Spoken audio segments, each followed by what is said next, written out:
Buenos días, licenciada. Nosotros somos el grupo número 9, conformado por Marcos de Eunice, Reyana Riva y Fabiola Corrales.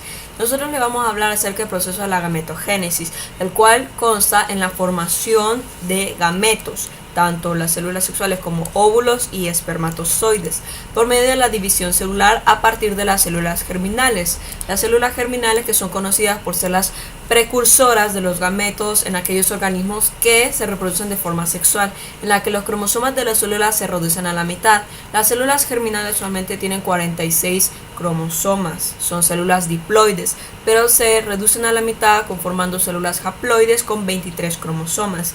Entendemos cromosomas como aquellas estructuras que están en los núcleos y que están conformadas por la mayor parte del material genético.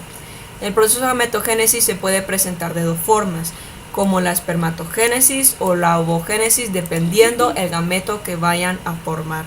Además, la gametogénesis se distingue por su división celular, porque esta consta en dos divisiones, conocidas como meiosis 1 y meiosis 2. Estas divisiones tienen las siguientes fases, tanto interfase, profase, metafase, anafase y telofase.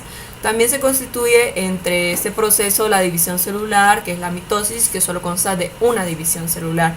Comenzamos con la interfase, que es como el proceso de preparación para entrar a los otros procesos u otras fases, el cual consta en una fase G1, que es en el que el ADN se transcribe y se traduce para que de igual manera se puedan formar las proteínas y enzimas como la síntesis del ADN. También tenemos la fase S, que es la duplicación del material hereditario por las doble hélices de ADN, que forman doble hélices de ADN hijas para conformar las cromatidas, las que apareadas con otra cromatida homóloga o igual podemos formar lo que son los cromosomas. Y también tenemos la fase G2, la cual es la última preparación para la división celular que dispara todo el proceso. Por subsiguiente tenemos lo que es la profase, que es en la que la cromatina que se encuentra en el núcleo, que son como fibras de material hereditario, se puedan condensar y formar los cromosomas. Los cromosomas estos constan de dos cromatidas, como aquí se estructura, y estas dos cromatidas están formadas por un centrómero, y además tienen una zona externa que las protege, llamadas cinetocoro. En esta pues desaparece lo que es la membrana plasmática o membrana celular y el nucleolo, y aparece lo que es el uso mitótico, que es el que ayuda a los cromosomas en la división celular como guía, además de que se forma una célula de balón de fútbol americano. Por subsiguiente tenemos la metafase, que es en la que los cromosomas se posicionan en el ecuador de la célula, formando un ángulo recto con el uso mitótico.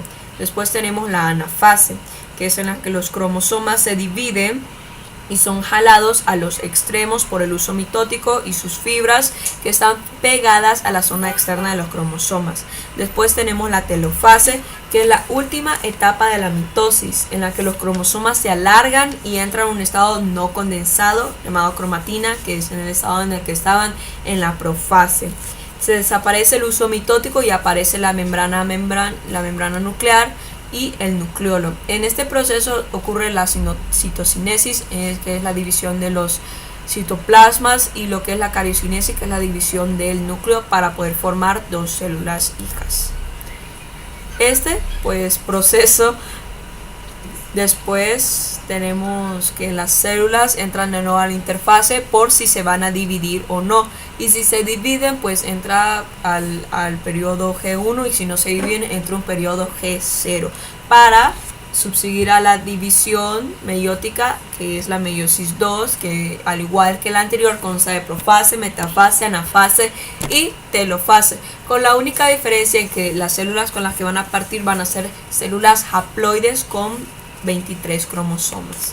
Esta sería la forma de estructuración de la división celular que sucede en el proceso de gametogénesis, específicamente en el espermatogénesis y la ovogénesis, que vamos a ver a continuación.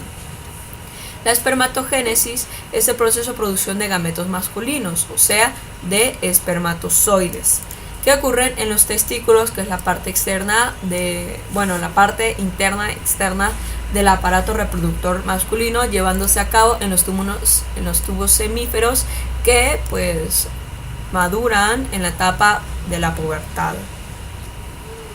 Empezamos con lo que sería una célula diploide, que es la espermatogonia. Esta célula espermatogonia pues se divide por medio de mitosis para formar más espermatogonias, y estas espermatogonias crecen y forman lo que serían los espermatocitos primarios. Estos espermatocitos primarios sufren una división meiótica para formar espermatocitos secundarios, los cuales pues a su vez se dividen por la meiosis 2, porque son células haploides, para formar 2 espermatidas cada una. Estas espermatidas entran al proceso de diferenciación para formar espermatozoides maduros, que son los gametos masculinos. Y esos gametos masculinos están conformados tanto de la cabeza, de una pieza intermediaria y de la cola. La cabeza está conformada por el núcleo y un acrosoma que tiene enzimas que ayudan a la penetración o a la, podríamos decir, penetración o fecundación del embrión.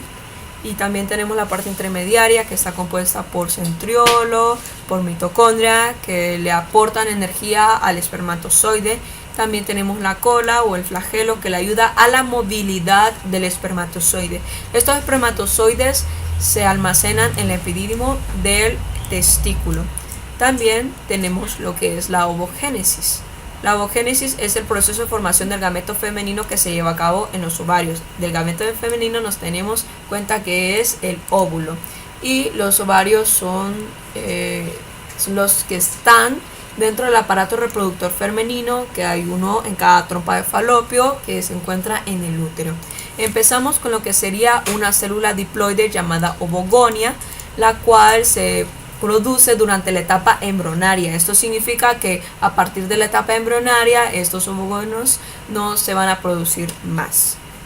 Estos ovogonios pues lo que hacen es que crecen, y al crecer forman ovocitos primarios. Los ovocitos primarios a su vez tienen lo que es células granosas alrededor que forman folículos. Durante la pubertad estos folículos maduran y se liberan en cada mes, que sería cada periodo de la mujer o del sangrado, para liberar lo que sería el gameto femenino. Pero estos antes sufren lo que sería una división meiótica, que conformaría la meiosis 1 para poder conformar los ovocitos secundarios. Estos ovocitos secundarios a su vez se dividen por medio de la segunda división meiótica para conformar lo que serían estas células, que es tanto el óvulo maduro ya en sí, que es el gameto femenino, y los cuerpos polares. También podemos decir que los ovocitos secundarios, el más grande es el ovocito secundario, el más pequeño es el cuerpo polar. Estos cuerpos polares no tienen ninguna función y sus cromosomas pues son inútiles. Pasamos a lo que es el gameto femenino, que es fecundado por el espermatozoide para formar un embrión. Ese embrión se desarrolla en una gestación dependiendo del tipo de especie para poder formar una nueva vida.